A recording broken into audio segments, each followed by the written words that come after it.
Hello everyone, today we'll talk about how to fix or how to solve your Google Drive. To know how to fix or how to solve your Google Drive app, you should just go to settings. Here in this page we click apps, default apps, app settings. Then this list you will enter to the app of Google Drive and we click. Here in this page of app info we click on force stop, then we click OK.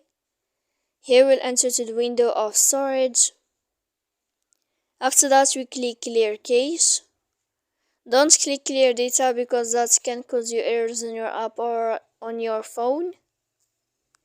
And as you see, you can go to Play Store. If you find here in this blue sign update, you can click to update your app of Google Drive. So please don't forget to support us by like and subscribe. See you next time in another video, and thank you for your attention.